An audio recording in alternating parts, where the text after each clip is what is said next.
What's going on, ladies and gentlemen of Luca Nation? I'm fired up. I love watching good footy. And that's what I got back today. I was watching with my boys. We were watching the PSG Man City game. I told them when Guardiola plays, when Guardiola's team is like an anaconda, they just slowly suffocate you to death. And that's what we saw again today, First half dominated by PSG.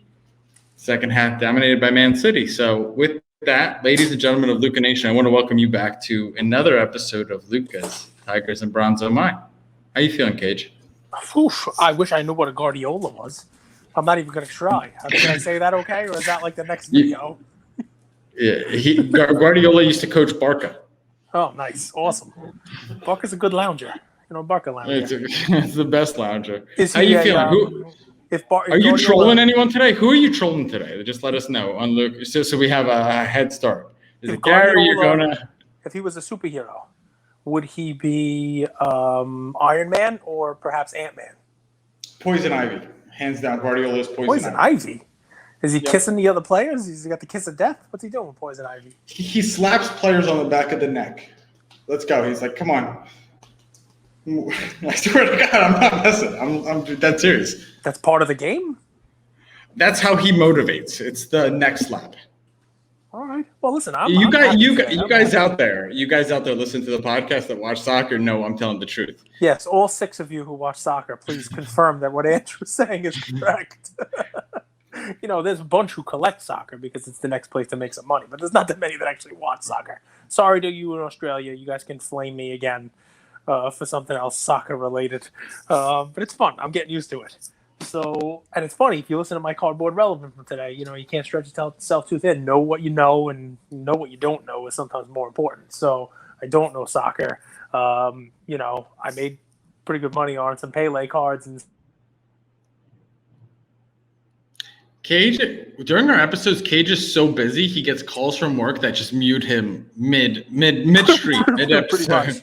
So I made some money on Pele cards. I made some money on Mbappe cards. I got some Mason Greenwood cards sitting at PSA for the better part of a year now. So we'll see what happens if that guy comes back to life, if he can follow his team rules and not go hang out with the ladies. My Mercedes. Ladies, my Mercedes holds 4 in the back, too, if you know this, the Biggie? Yeah. Right. It sounds like Biggie. I knew that was Biggie. It's definitely Biggie. What's good today? I'm not trolling Gary. I like that Gary commented. I was upset that I don't get to shower with him. If you don't know what I'm talking about, check out the comments. Listen, Gary, give him one thing. The dude does not hide. He also is not telling anybody what they're spending their money on, but he does not hide. He is just doubling down on the, hey, it's coming. It's going to be here. It's going to be great. And it's May 5th, which, some other people celebrate that day as well. Maybe he's trying to steal it. I don't know. But hey, look. Can I throw something your way? Please, yeah, throw it. We've all had birthday parties, bachelor parties, all that stuff. Yes. Some people like their bachelor party right in the open. They want everyone to know this is what we're doing. This is our itinerary. Some people like surprise parties, right? Yes. I don't think it's on us to judge how someone else does their business. That's true, but if you're going to invite me to a party, I need to know where I'm showing up and what I should be bringing, what I need to pack, and that kind of stuff. If he wants to have a party by himself, go right ahead and have it in private, but I have a feeling that's not what he's planning. I think he wants a lot of people coming to this party. It's called the Pay Gary party. So I will tell you, I did start researching more because if I'm going to troll him and if I'm going to talk about this on episodes, I did start researching. And one of the cool things that I found out is he's not doing what everybody else did, which is drop it on a platform, on OpenSeas or another marketplace. He's creating his own NFT marketplace, his own version of OpenSea. So that's pretty interesting. Like that in and of itself is something that's worth looking into. He definitely has enough of a following to make it successful. I'll tell you that. So that in and of itself means that it's not just hey, I'm going to drop some tokens and grab some cash on OpenSea. So it means there's some infrastructure behind it as well. So got to be fair, right? So we got that one. We got the Zard card. I got people offering me Zards out of the woodwork. I got a whole bunch of people, messaging me. I got a Zard for you. It looks like if we're being fair and honest and balanced and that kind of stuff, it looks like a Zard sold on PWCC yesterday for $350, which is pretty high. I don't know if that's real. I don't know what the story is, and I find it odd that the same day, basically, a $250 comes out. that people have to show a PWCC like marketplace sale for $350 to kind of bolster the values. It's one of those, I know you're not a huge, fan of those, operating in the dark. If you're the person who sold or bought that card, we'd love to hear from you and get a little confirmation on that. But it just sounds too convenient. But I just wish PWCC would err on the side of the hobby and let us know if those were actually paid. The only difference between a comp and a fake comp is if it was paid, right? So I think there should be a different criteria. This amount was paid for. So their auction, I know you can do that. You got to wait a month, but you can look in their auction archives, and if it's there, it was paid for.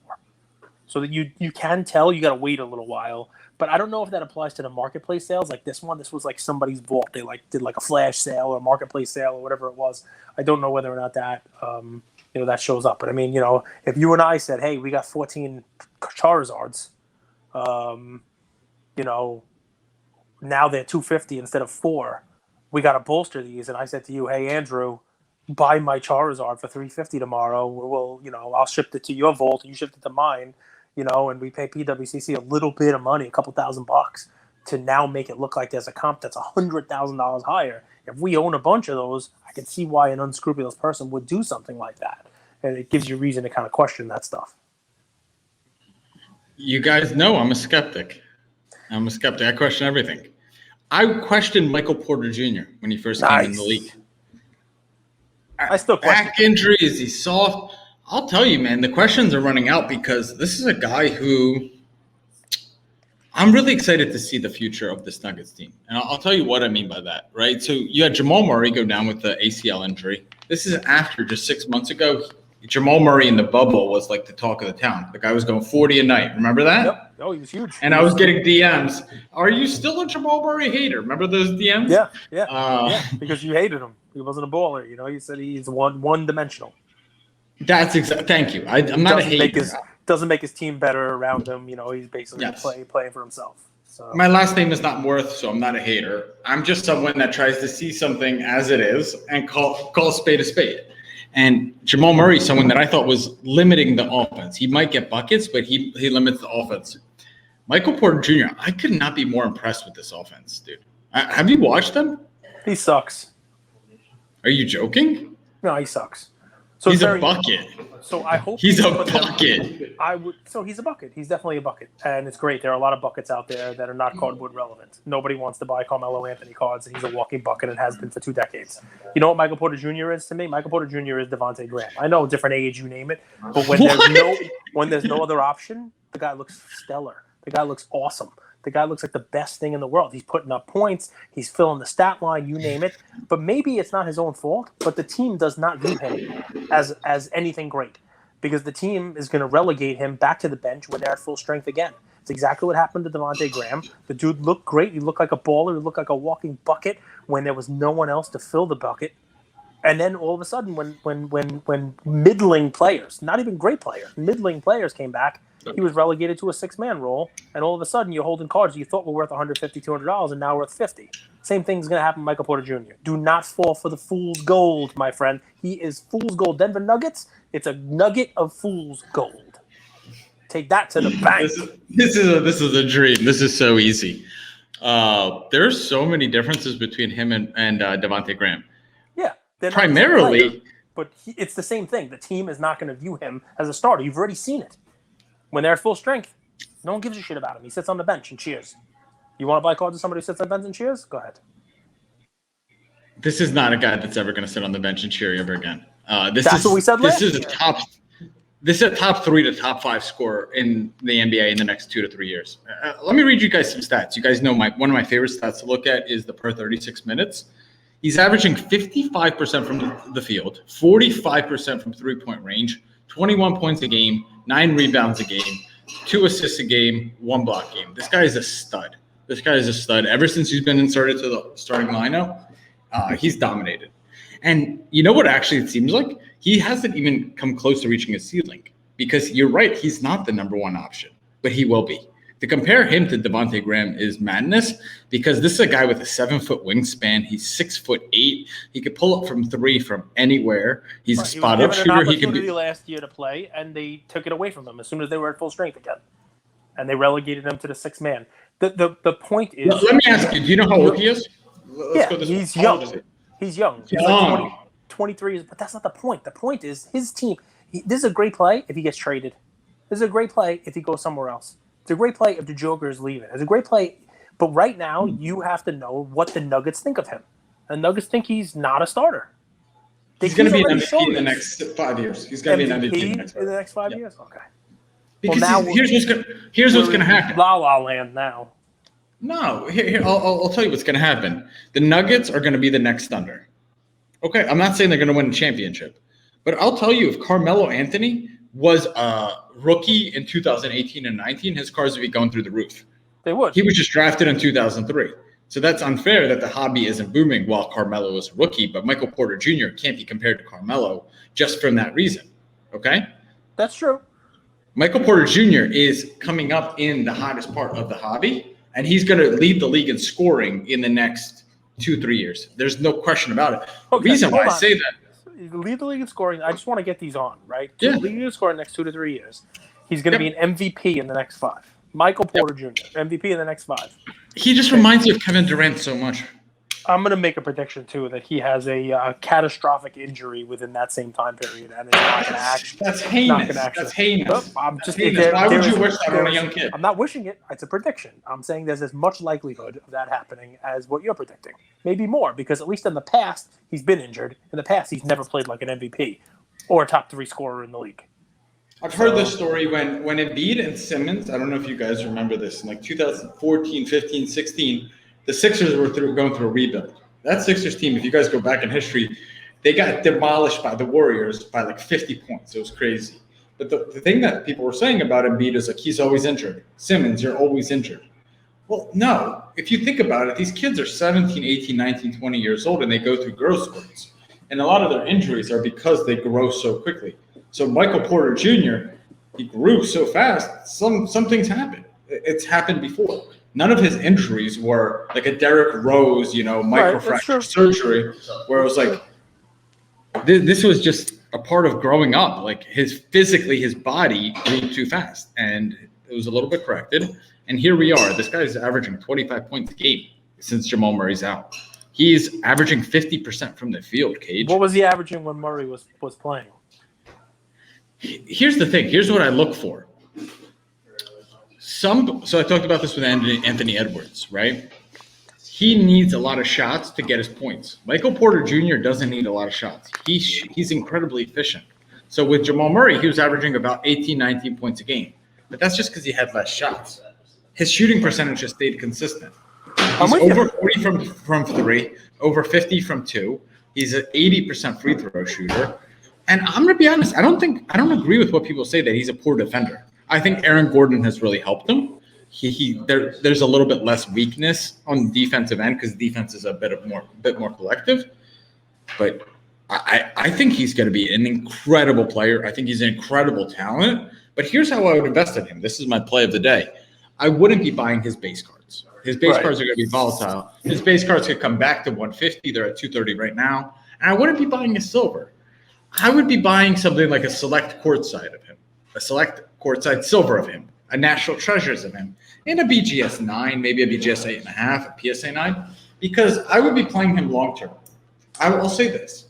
Regardless if you believe in him or not, he might have a catastrophic injury. But first, he's going to win MVP. He's going to lead the league in scoring. He's going to have a Tracy McGrady-like year. He's going to have a Kevin Durant-like year. And you're going to be hoping that you bought his national treasures for 5, 6, 7,000 and selling it for 20 to 25. That's what I see with this guy. Well, listen, you're confident in him. We're going to see. You know basketball better than me. What I remember is I think we had a carbon copy of this play when the dude came out and had a press conference when he had his backpack on.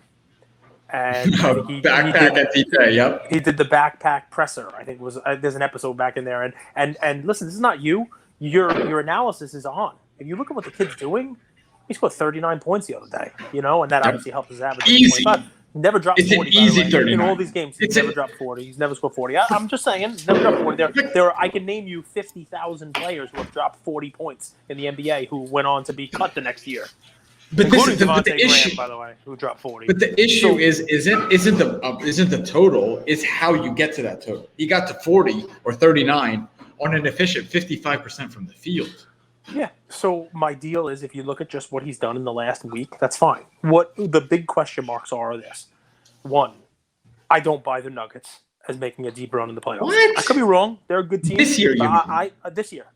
I think the Nuggets. Okay. Well, I'm not buying for this year. I'm not buying for this year. But that's one. So the next year, I'm not buying that he is going to be in their plans as a top 2 scoring option on the team. I just don't think he is. Right now, they showed you at full strength. They don't even want him to start.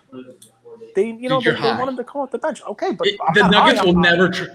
If the Nuggets trade this guy, it would be the craziest trade they'll ever. But this is what they've already showed you this year, that when Jamal Murray was healthy, the dude was a 6th man because he can come in and score. And sometimes that's what you need. But that's what the Nuggets see him as. And it's hard to invest the kind of money you're talking about investing in someone who's a 6th man. Now, could I be wrong? Could they look at it this year? Maybe they trade Murray. Maybe Murray doesn't come back healthy, and maybe they escalate him to a starter, and he's the 3rd option on the team behind Murray and Jokic. I mean, maybe. I don't find myself investing that kind of money in the team's 3rd option, let alone what they consider their 6th option. But you're right. The analysis is right. When he has been given an opportunity, he's been fantastic. You cannot argue with the numbers. You cannot argue with the performance that he's put up this year. The only problem I have is that we have seen this exact thing. We've seen everybody who's tried to make Michael Porter Jr. happen, and there are a lot of people out there who tried to make the Wharf, a friend of ours, Slab Stocks. Everybody, when Michael Porter Jr. has one good game, they throw his cards up like, oh my God, we could finally dump Michael Porter Jr. cards back on the regular audience. There they are. And if Michael Porter Jr. is in every story is a Michael Porter Jr. card because everybody bought him expecting him to be great. And everybody's watched the Nuggets basically shit on the kid and make him sit on the bench. But you're right for the last 10 days. If he keeps this up, it'd be great. So let's talk about this. Let's riff a little bit because I think that's a great point.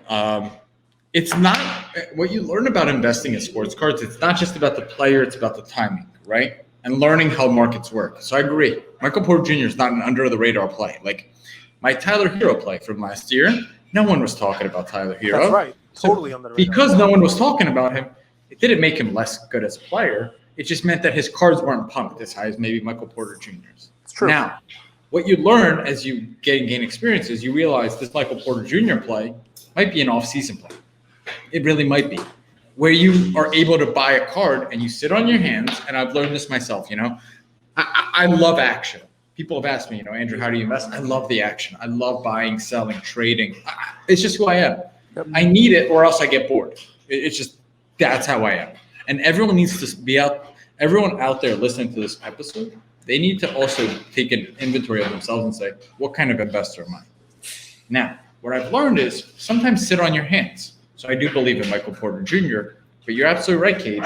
Anytime he has a good game, his cards go to the moon because people are pumping it. That's right. Do you wait until the offseason? Here's my issue with that. I don't think that the Denver Nuggets need to even make the Western Conference Finals for his cards to appreciate 20, 30, 40% from now. Why do I say that? Ever since Jamal Murray's been out, let me read you some numbers, okay, Cage? So Jamal Murray went out in late May, March, early April. Okay? Since then, he's put up, let me find these points per game. Where are we at here? There we go. He's had, and I'm counting backwards. He had 39 points the other day, 26 points, 17 points, 21 points, 21, 25, 24, 22, 22, 18, 25, 20, 20, 27. He's a bucket. And he's just going to keep getting bucket. Sounds a lot like Terry Rozier's stat lines. Yeah, except for Terry Rozier gets that stat line on 35% shooting, where Michael Porter Jr. gets that on 50% shooting. It's a big difference, Cage. I know it doesn't seem like a big difference, but it is. And I like Terry. Scary Terry. He's one of the funniest people in the league. Seriously, Scary Terry. Bro liked that joke. I can hear him. He's cooking dinner. The whole audience wants to know what bro's baking. We actually just got a Ninja smoothie blender. And what's he got? Like banana strawberry kind of thing? A little kale? Banana, strawberry, kale. He cuts up a ton of ginger, throws that in there, and he got a knife block, so he's going to chop some shit up tonight. Nice. So he's excited. He's happy. But yeah, I just think Michael Porter Jr. is incredibly efficient, and what I see with efficient players is the more touches they get, the more shots they get, the more their point total is going to go up. And I think he's going to be a 30-point scorer next season. So I like this because it is a fun back and forth, right? And it just takes one thing for me to be dead wrong, and that is the Nuggets front office, the Nuggets coaches, the Nuggets organization to look at what this kid has done in the last 10 days and say, okay, we were wrong to hold this kid back. Like, this is the kid that can lead us forward. That's not what they did with him this year. Even after the backpack presser and for all that stuff, right? That's all it takes. And then he's a starter, and then he's putting up these numbers consistently instead of just when he's given an opportunity because somebody's injured, and then I'm dead wrong. I'm only going on what I've seen so far from that organization, and the dude scored last year. He did. He scored. He had a run like this also last year, and then all of a sudden they just came back this year and said, "All right, dude, get back to the bench." But Cage, there's two ways to when you've watched enough basketball, you know that draft prospects come out in two ways. One is Zion, Luka, Ja, but that's rare. Cage, if you look back in history, it's never been like that. No GM comes in and hands the keys to the kingdom to a 20-year-old like Luka. That doesn't happen. More traditionally, and I think this is what overshadows Michael Porter Jr. in a lot of ways, traditionally, a GM would bring in a Kobe Bryant at 18, bring him off the bench for 1 year. Next year, you up his minutes. He gets 28 minutes, but he's coming off the bench as well. And in the third and fourth and fifth season is when you start really ramping that guy up. Yeah, this is a new phenomenon. You've never seen it like this. I think it's I think you're wrong. I mean, I think when I watched Shaq and, Shaq, Leitner, Mourning were all given keys to, that was a 92-93 draft. All top three guys were all given keys to the team. The year after that. They weren't given the keys to the kingdom. Penny was, and Chris Webber was, and Penny Hardaway were. The year after that, Grant Hill, Glenn Robinson, and Jason Kidd were all given the keys to their teams. In the rookie year? Yeah, of course. Of course they were. No chance. No chance. Well, I mean, maybe I'm naming the guys who were the exceptions, and maybe there's a similarity between those early 90 guys and what we have now. I can't really do the same thing for anybody between then and now. So I guess your point is made. I can't really come up with anybody who is, who are those type of generational names, Hall of Famers who are the tops of the draft. Everybody I just named there is basically the Hall of Famer. So I mean, I get what you're saying. And if the point is that he's young and he's growing and the team will realize that he's now ready to take on a different role, he's shown he can do it. So this is going to be one of my favorite episodes. You want to know why? I like the play. I like the discourse. I like the back and forth.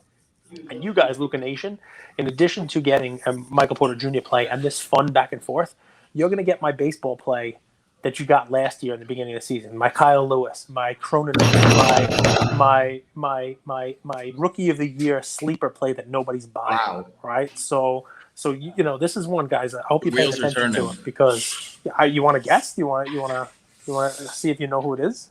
There's so many baseball players I can't keep up. Well, I get that. I get that. I mean, your Vlad Guerrero play was, I don't remember if that was September, October, November, but it was in the offseason. And that was a beautiful play. The guy just mashed 3 home runs, 7 RBIs yesterday. Not off a bad pitcher. This was off Scherzer. The guy hit a grand slam. So that was an amazing play. He was the number one guy. I mean, he's not even a sleeper. I mean, everybody was Tatis. And if you remember, when those two guys came up, Vlad was the number one guy, and he just, he wasn't staying in shape, which I know a little something about, and it just didn't come together. Last year it came together for Tatis. Now it's coming together for Vladdy, at least for right now. I will tell you, though, if you listen to me and bought those Vladdy no number cards or his Topps Chrome or his refractor, sell them today. Like, he just had his 3 home runs, 7 RBI day. Just get rid of it. He's not doing that again probably this year. You know what I mean? Like, everybody's talking about it, and you got to be able to move in and out, right? I mean, Andrew, you're very good at that. You're good at teaching that. So it's so important. Like, just because you sell someone like this doesn't mean you stop believing in them. I want to make that point known because oftentimes, and my buddy and I, we talk about stock trading here, and we always talk about what's the right time to sell a profitable asset, right? Because you want to ride it to the moon, but you can never time the top. And you have a guy like this, Vlad G, whose PSA 10s were in the 60, 70 range, and now they're trading at 250, 240. You don't stop believing in him, but at the same time, when you have a 4x return, a 3.5x return, I think it's it would be wise to take that money off the table. I really do. Yep. And I agree. And here's the kicker. Here's the kicker. You don't have to take all of it. If you bought 4 of them, sell 3. And now your last one is what we call house money. Well, listen, that's what I did with Tatis. It's what I try to do with all my guys, right? You take your money off the table, you take a profit, and still believe in the guy. You keep it, and it's pure profit. So I am. I mean, I'm happy here. I want to give you guys my play. Outfielder, okay, 22 years old, got a heck of a future. Outfielder. All right. So far this season, he has got 76 at bats, so he's playing. He's batting .303 as a rook with 3 home runs and 13 RBIs. Okay, which is pretty good. And this is not a guy coming out of nowhere because he was a first-round pick in 2016, and he plays for a baseball team. Let me tell you that people love. He plays for the Cardinals. His name is Dylan Carlson. Okay, and that sounds like a stockbroker. Yeah, so Dylan Carlson. So here, guys, here's a many-level play. Get yourself on Star Stock. So yesterday when we were talking about you could pick up the cards, you buy them for pennies on the dollar. You can buy the Star Stock keys, you name it. This is a 2021 Topps Series 1 rookie card. So it's one of those ones that we talked about coming into the season that people were not sending to PSA to grade because it just did not make sense. And this is not a guy whose prices are with Alec Baum and Joey Bart and Joe Adele and the other top-name rookies.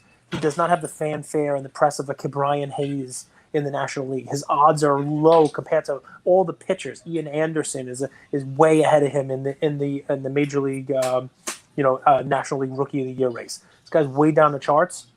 At 303, he's hitting the home runs. He's playing good ball for the Cardinals. He's hitting the ball. He's putting the ball in play. First-round pick, Dylan Carlson. You get his cards for nothing right now. You get his cards, you buy them in bulk, you buy them on Star Stock. And right now, he's 2 weeks away from the chatter about, hey, this is a guy people should be paying attention to. Right now, you're not hearing about him anywhere else. You're hearing about him here. Okay, you're hearing about him on Lucas, Tigers, and Browns. The same way Kyle Lewis became somebody people were talking about a couple weeks after we talked about it. I watched a bunch of Cardinals games. Got a good lineup. They got a good team. They play ball the right way. They always seem to play ball the right way, and they don't rely on the home run. They play station-to-station baseball. They pitch well. They move the runners around, and basically, that's what I think you need to do to play good ball. Are they winning the World Series this year? Absolutely not. But neither were the Mariners last year, and they had the Rookie of the Year on their team, and everybody knew his name by the end of the year. This is a play for 1 month, play for 2 months, play for the end of the season. I'm telling you, you can get his cards for close to nothing now, and the kid can ball. Like I said, first-round pick.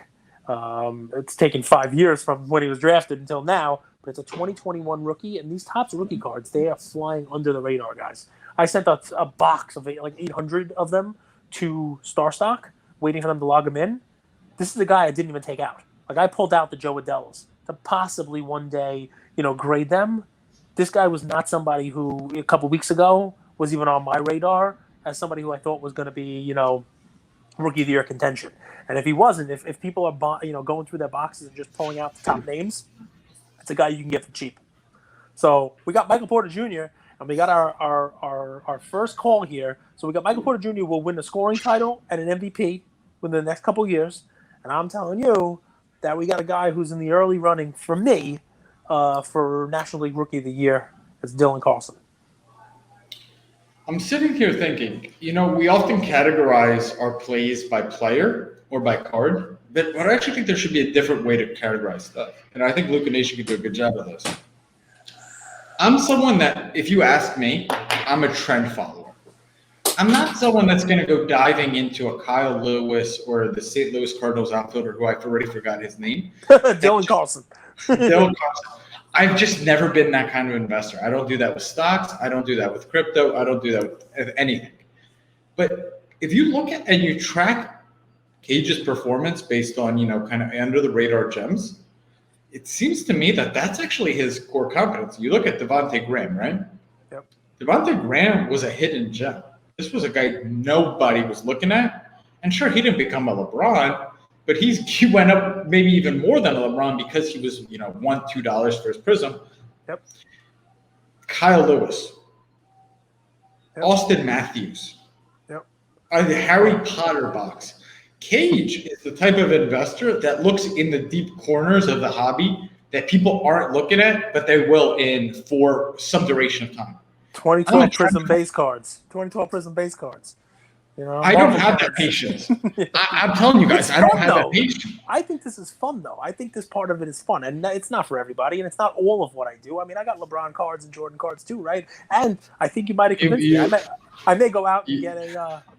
I have a couple LeBron stickers at PSA. Okay, let's be clear. The LeBron cards are all in Ian's collection. He's got some Prism, right? You got some. What do you got? He's got some Prism, stuff from last year, the Lakers jerseys and stuff. This is how I see your strategy. I see Cage as this guy.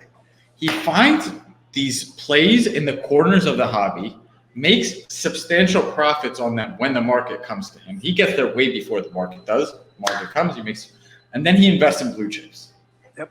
That's how I see your investment strategy. I think it's brilliant. It's worked really, really well. Yeah, well, listen, it's risk profile, right? You're a trader, it's risk reward. So if you're buying this guy for less than $1 a card, right, and you're able to put a couple $100 in and buy a couple of hundred of his cards. All right, what are you going to lose? If he gets hurt, if he gets cold, gets sent back down to the minors, he doesn't pan out this year, you lose a couple $100. If he starts to be in this rookie of the year race and the cards go from 75 cents to $4 or $5, and you spend a couple $100 on it, now you get a couple $1,000. And, what'd you really risk? Not that much. You'd always hold on to it. Maybe he comes back next year. So, yeah, it's all about risk reward. I think it's brilliant. I think why I said this is I saw somebody comment on our Instagram page. And guys, we don't do a lot of call to actions. We're not really selling NFTs yet. We're not doing cryptic messages all over IG. But when we do ask, we ask, the only way we've grown, and we've grown 1,000x over the last 9 months, is just word of mouth. So if you guys could do me a favor and just subscribe to our YouTube channel, that'd be great. We're at almost 500 subscribers. I feel that in the next month or two, we're going to get to 1,000 and 10,000 by the end of the year. So we really hope that you do subscribe. But the point is, I got a message from one of our Luca Nation members, and I had this alarm bell. And I think one thing that we need to realize, it's not just the plays. It's the self-awareness with what kind of investor you are, what kind of trader you are. Because you need to learn yourself. You need to get to know yourself to be successful in this game. And I think that's important. I think that's equally as important as any play that we give them.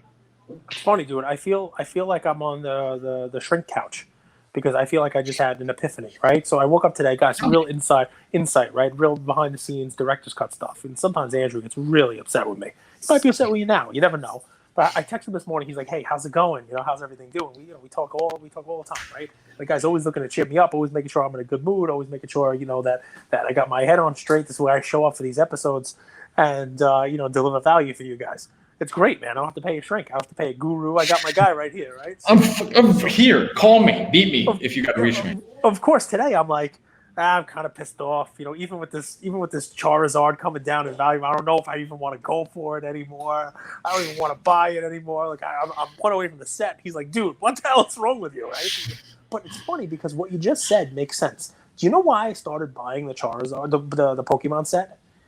Because no one was looking at it. Yes, because I was ahead of everybody, and I was happy that I was first. I was years ahead of the rush, right? Years ahead of the pump, and I gained more pleasure out of being first and building that set before anybody else was, and then being right about it than I will get from completing the set. I feel psychoanalyzed right now by you, and you are correct, sir. And that's why I'm sitting here going, anybody can lump $250,000 down and buy a Charizard and complete the set. The point was buying the Blastoise at $4,000 when now it's 32 and was as high as 45. It was being ahead of the game on that stuff. So you're right. Know what kind of investor you are, because that's going to color your strategy going forward and your enjoyment in the hobby.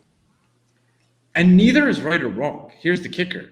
You get enjoyment for being right, being ahead of the curve. I think we've had Bro Namath on a few times. He talks about that too. And that's where he gains satisfaction. Sure, you enjoyed the financial gain, but there's the emotional gain of I was right about this. Yep. I called it. 100%. I hear you. I don't actually have that pleasure of being right. Like I don't need to be ahead of the curve. I don't get any satisfaction from that. I love to see my bankroll grow. I'll tell you, when I see my bankroll grow, even like a few $100 a day, euphoria. When I lose money, I want to kill someone. I'm so mad. I hate losing. So I'm a trader that I need to pick my spots because I've had a lack of success in my life because I'm the guy that goes on tilt so easily. If I make a few plays and they go against me, I feel my confidence plummets, and I'm like, I'm never going to find another winner again. Why are you doing this to me? This is important, though, guys. It is. There are plenty of people listening to this who are the same way and think, "Oh shit, I should just quit on this hobby. I've made a couple bad plays. I'm on tilt. I'm going crazy." Look, the great and powerful Wizard of Goldberg is telling you he does the exact same thing, man. You know, I mean, it happens. I have a magic trick.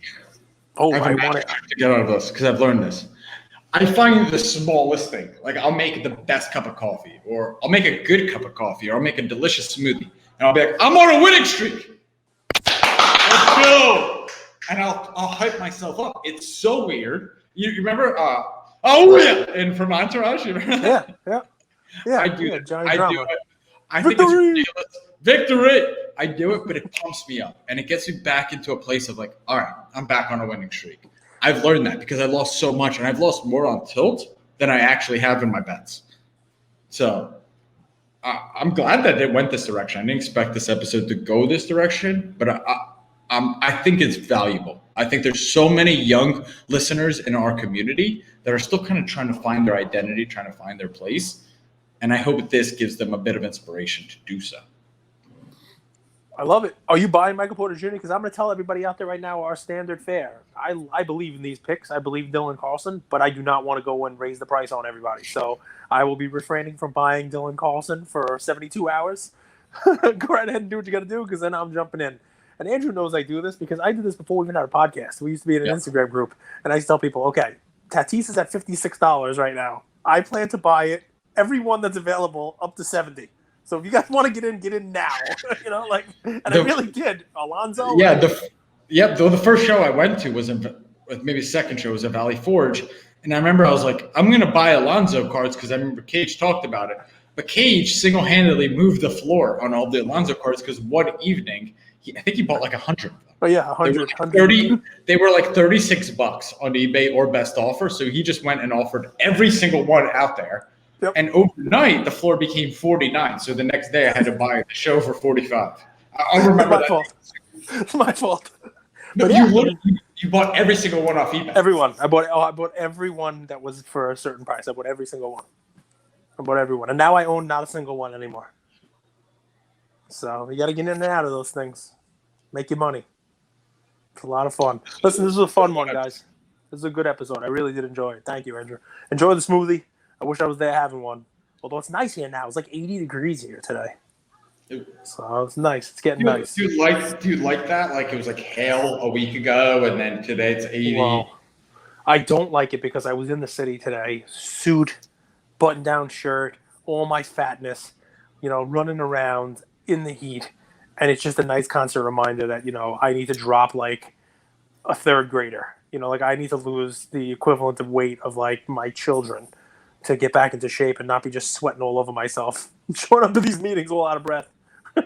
So Luca Nation, we have a ton of groups. We have a group about Top Shot. We have a group about Star Stock. We have a group baseball, basketball, football. But if you want to be in a group about losing weight and holding each other accountable, we just created that this week. So we did, man. We did every Monday. Every Monday. The Luca Nation. I was this close today to get the Luca Nation fatties. Yeah. Well, that's it. I'm fine. I own it. But every Monday, I'm going to tell you guys my weight. If it goes up, I hope you guys give me shit. I try my best, I'll tell you, though. I ordered Chinese food last night, and I didn't go with my normal General Chow's order. I went with a steamed chicken. No, just a steamed chicken with vegetables, like steamed vegetables. So I went a little healthy, man. I'm not going to not order and not eat with the family, but I went a little healthy, So I'm trying.